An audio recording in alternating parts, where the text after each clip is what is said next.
Well, hey guys, it's Mr. Schauber, and welcome to this presentation.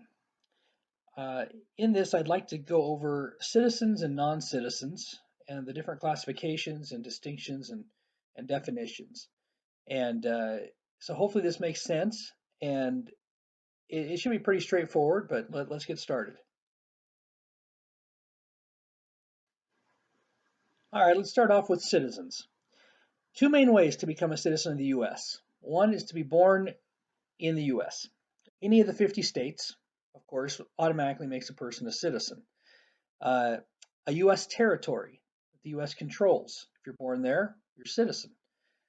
If you're born on a U.S. military base on foreign soil, for example, in Germany or Panama or South Korea, where we have military bases, to name just a few, if you're born there because your parents or parent is in the military, then you are a citizen because that's U.S. property.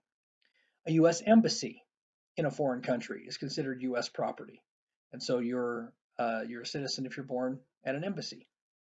Or if you're born to American parents in a foreign country, you're a citizen. So if your family lives in Canada or lives in Australia or wherever it may be, because your family is working there and you're born there while your family is located there, uh, you're going to be a U.S. citizen because your parents are American citizens. You'd also be a citizen of that country in which you're born, so you'd have dual citizenship in most cases, which is kind of interesting. But yeah, those are the ways to become a citizen of the U.S. The first way, the easy way, is where you're born. The second way to become a citizen is to go through the process of what's called naturalization, or to become naturalized. This is a person who's not a citizen by birth, but they go through a certain process to become a citizen. And we'll explore that more in just a minute.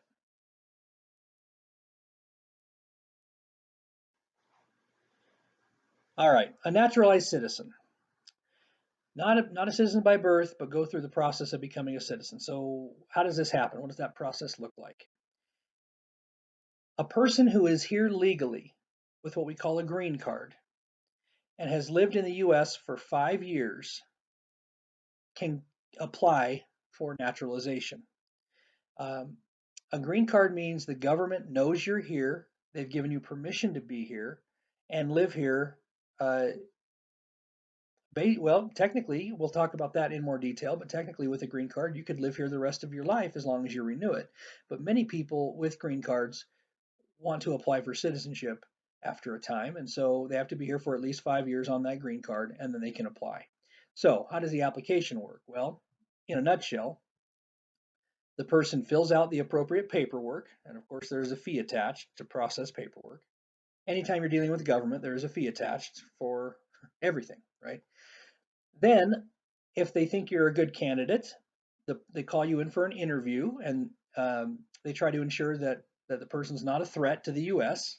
Okay, through that interview, and then the person takes and passes a citizenship test, which are written questions about U.S. history, basic government questions, basic questions that a person should probably know. They usually ask them, 10 questions or 15 questions, something like that. But you take the citizenship test, and if you pass, then you get sworn in as a citizen of the U.S. at a formal ceremony. So that's how it works: paperwork, the interview, the written test, and the formal ceremony. And when you leave the federal building or the courthouse where the ceremony is, then you'd be a citizen if you are applying for naturalization. So that's how that works.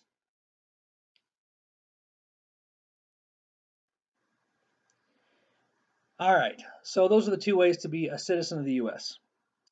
Now, what about non-citizens? Let's talk about the classifications, what they mean, and how this all works. All right. So, for all intents and purposes, there are mainly four classifications for non-citizens. It probably goes a little beyond this, but if you dig real deep, but by and large, there's four classifications. The first is a legal resident alien, and we'll go over each of these individually. The second is a legal non-resident alien. Third, illegal alien. And fourth, refugees. Now, keep in mind, the word alien in government terms simply means a foreigner, someone not from a given area. And so people that are aliens are people that come to this country. If you go and live in another country yourself, you would be an alien, okay? Or if you go to another country, uh, even to visit for vacation, you'd be classified technically as an alien. So that's what that means. It's not a derogatory term. It's not a little green men term. It's just someone who's a foreigner. But let's look at each of these individually for a second.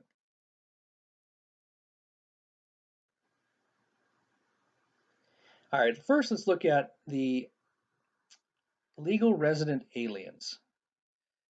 This is a person who's not a citizen of the US but is legally allowed to be here. And they're here on what's called a green card. Green cards generally last 10 years, and then the person has to renew it and pay a fee to do so. Once renewed, the person can continue to live in the US on the green card until it's up again for renewal, or they can apply for citizenship at any point after at least 5 years of living here, which some do. This is the path to citizenship, like I mentioned before, uh, for people who are not born citizens, is they become a legal resident alien on a green card, and then after 5 years, they can apply for citizenship. Now, some people, though, on green cards choose not to apply for citizenship ever. And they technically, as long as they're law abiding and aren't causing problems, can live in the US their whole lives on that green card without becoming a citizen if they want to, as long as they keep renewing their green card. So uh, a legal resident alien can work. They pay taxes. They can go to school. They can own a house, own a car. Basically, they can do pretty much anything citizens can do. Uh, as you'll see here, there's a couple things they can't, but by and large, they live like regular citizens do. So, is there anything a legal resident alien can't do that regular citizens do? The answer is yes. The political things. They are not to vote, run for public office, things like that. Those are things. The political rights are things that citizens have, but non-citizens do not. But legal resident aliens, as non-citizens, can basically do everything else. And so they have, like I said at the bottom there, they have civil rights like citizens do, but they don't have the same political rights. So um, many of us probably know a legal resident alien, and that's here temporarily on or here on a green card, but that person can continue to renew that green card or can apply for citizenship at some point down the road, and which many of them do.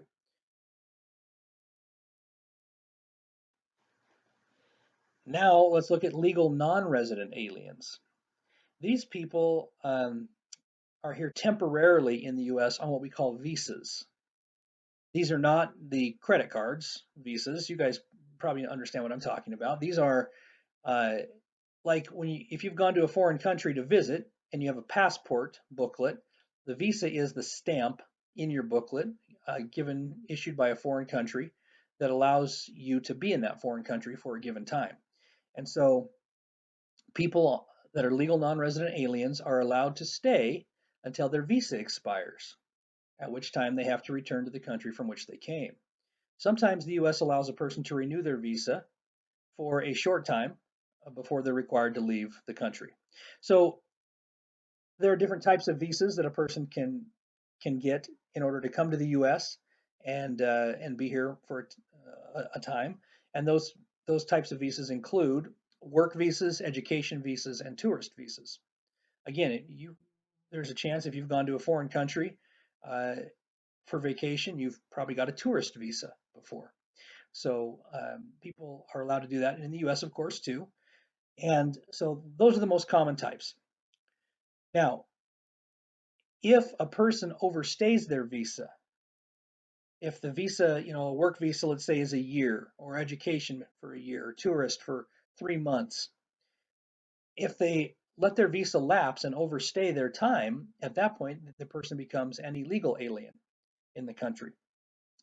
Like I said, the US oftentimes allows people to, as long as they've been, good and follow the laws and so forth, they usually let them renew their visas uh, at least one time. I know for tourist uh, visas, you can be here for 3 months at a time in the U.S., but um, The U.S. oftentimes allows a person to renew it one time for three more months. So technically, you could be here on vacation for 6 months. So usually you can do that with education visas. Of course, there's a process, but the U.S., if they allow you to come over for, to come to college, you're on an education visa. They'll allow that visa to be renewed uh, through a process, enough times to where for you to graduate. So uh, now there may be a thing where you have to go back to the the country of origin before renewing it, or at a certain point in that process. But anyway, the U.S. is usually pretty fair with people. I think very generous and very fair with how they handle the visa situation. And overall, now of course there are times when the U.S. will deny a person a visa to come on for vacation or for work or for education, and that happens in any country. Every country has its own jurisdiction to allow or deny other people to come in. I have a very good friend, a Brazilian friend of mine who I met when I was on my LDS mission, who just wanted to come up with his wife for vacation, and he got denied. And I have my own, of course, suspicions for why he was denied, but he was denied twice. In fact, two different times he tried to get tourist visas. He only wanted to stay. He and his wife were only going to be here for about a week, and they had 4 kids to go back to, and the kids were going to stay with grandma and grandpa down in Brazil, and they were going to, my friend and his wife were going to come up for a week and visit some friends here in the U.S. And I was, I mean, beyond excited to see him. He's probably my closest friend down in Brazil from my mission, and the U.S. government denied him, and that was a real bum deal. Another friend of mine, also from Brazil, wanted to come up on a tourist visa, and this was years ago, and also got denied. And so it the government, they say has their reasons. Sometimes I think it's a little random why they allow people and deny others, but it is what it is. But that's how the visa situation works. So, uh, and yes, if you, like we said before, if you overstay your visa, then you become illegal in the country, and that's a problem, because then the U.S. government or any government wherever you're at is probably going to try to track you down and send you back. So that's how the visa situation works for legal non-resident aliens.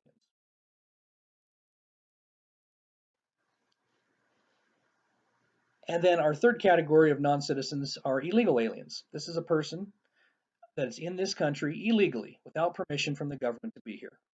A person can be illegal in a country by entering the country by crossing a border without permission. This happens all the time, of course, across our border with Mexico and with Canada. And the person can become illegal by overstaying their visa and not returning to the country from which they came. So this is a big issue in the U.S. And um, depending on where you fall on the liberal and conservative spectrum, uh, probably determines what you think should happen to illegal aliens or illegal immigrants. But it's estimated that there are millions, maybe tens of millions, of illegal aliens in this country at any given time. But you know, this is what happens when you also have a country where traditionally people want to be. Is a lot of people don't want to wait in line, so to speak, for permission from the government to come here.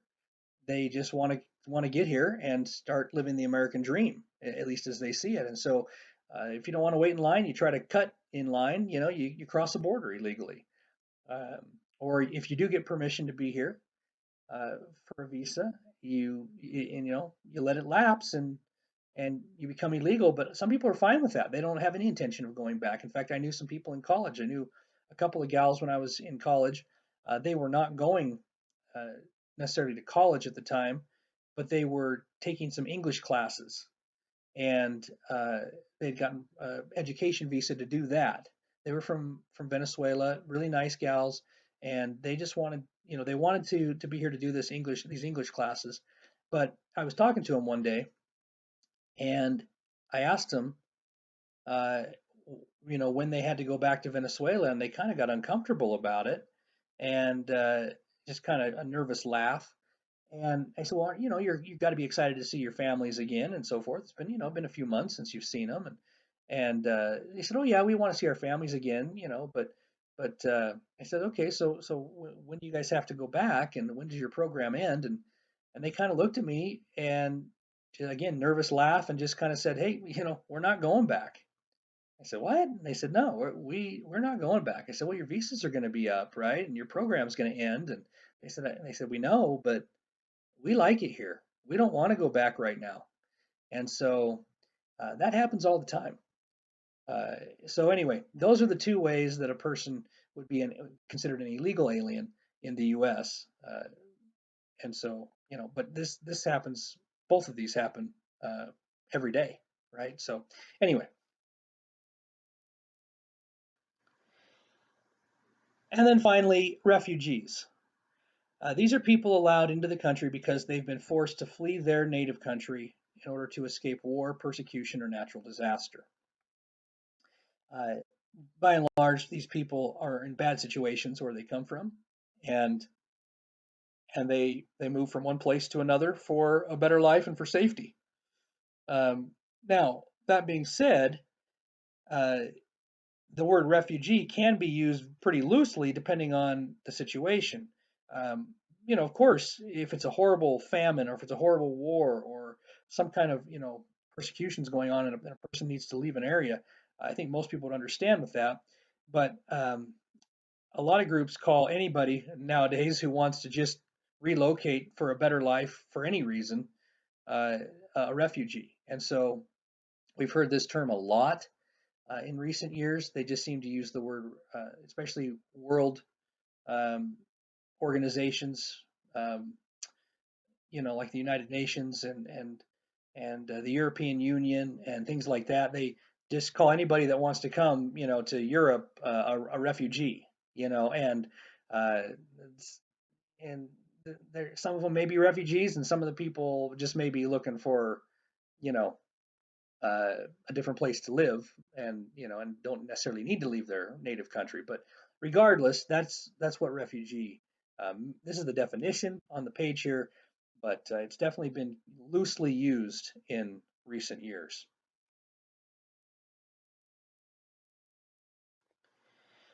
All right, to finish up, then here's kind of the breakdown for you, and this should put it all together.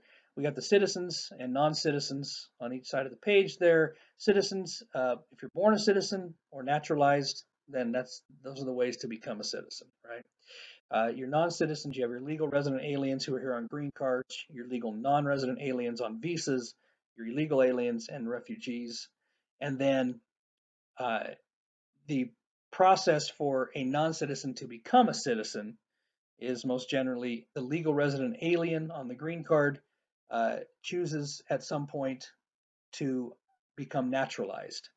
And so, like I said, there are many legal resident aliens become citizens through this process, and that happens very regularly. And when people come here and are here for a while and get a taste of what the U.S. is, and uh, traditionally is, they they love it.